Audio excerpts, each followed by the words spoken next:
প্রিয় সমাবেশ, এবারে বক্তব্য রাখবেন বরিশাল নগরীর ঐতিহাসিক বেলস পার্ক ময়দান। দলের চেয়ারম্যানকে দেখতে এবং তার কথা শুনতে বিভাগের 6 জেলার বিএনপি নেতাকর্মীদের উপচে পড়া ভিড় গড়ায় পার্শ্ববর্তী সড়কেও।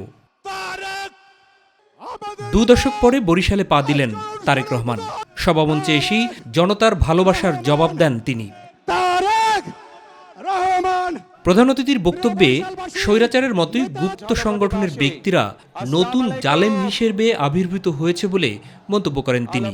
বর্তমানে বাংলাদেশে এক নতুন জালেমের আবির্ভাব হয়েছে।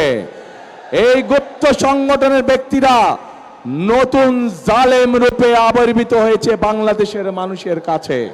নির্বাচনের পর যারা জনগণকে নাকে দড়ি দিয়ে ঘুরাতে চায় তাদের উচিত শিক্ষা দিতে হবে বলেও মন্তব্য করেন বিএনপির শীর্ষ এই নেতা। তাদের আরেক নেতা, সেই নেতা কিছুদিন আগে তাদের এক দলীয় সমাবেশে বলেছে 12 তারিখ পর্যন্ত আপনারা জনগণের পা ধরবেন, তারপরে বাকি পরবর্তী 5 বছর জনগণ আপনাদের পা ধরবে। যারা পরিকল্পনা করে রাখে যে 12 তারিখের পর থেকে তারা জনগণকে নাকে দড়ি দিয়ে ঘোরাবে, তাদেরকে উচিত শিক্ষা আপনাদেরকে দিতে হবে প্রিয় ভাই বোনেরা। জনগণের রায়ে দেশ পরিচালনার দায়িত্ব পেলে ভোলার গ্যাস কাজে লাগিয়ে দক্ষিণাঞ্চলে শিল্প প্রতিষ্ঠান গড়ে তোলার কথা বলেন তিনি।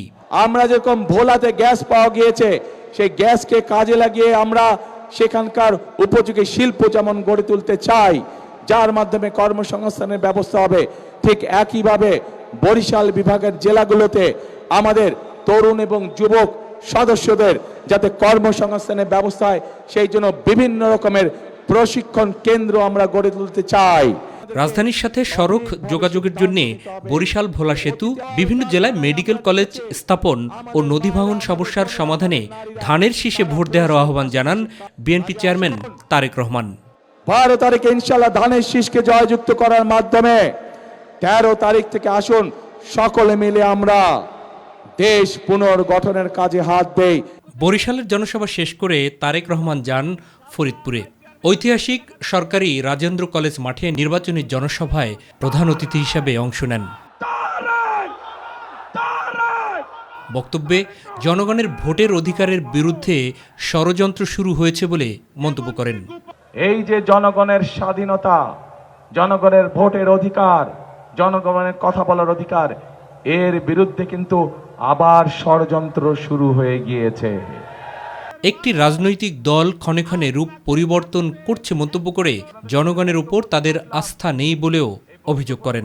জনগণ তাদেরকে গুপ্ত নামে ডাকে, কারণ জনগণ দেখেছে যখনই সময় হয় এদিক তখন এক রূপ, আবার সময় হয় ওই দিক তখন এক রূপ। তাদের কাছ থেকে কি আমরা ভালো কোনো কিছু আশা করতে পারি? তাদের কাছ থেকে কোনো ভালো কিছু আশা করতে পারি না। আগামী নির্বাচনে জয় পেলে ফরিদপুরকে বিভাগ করারও প্রতিশ্রুতি দেন বিএনপি চেয়ারম্যান তারেক রহমান। বিভাগ গঠন করলে যদি এলাকার মানুষের উপকার হয়, বিভাগ গঠন করলে যদি মানুষের সমস্যার সমাধান হয়, তাহলে ইনশাআল্লাহ জনগণের সেই দাবি বিএনপি পূরণ করবে। মাহবুব সৈকত, মাই টিভি, ফরিদপুর। জনগণের কাছে জবাবদিহি করতে বাধ্য।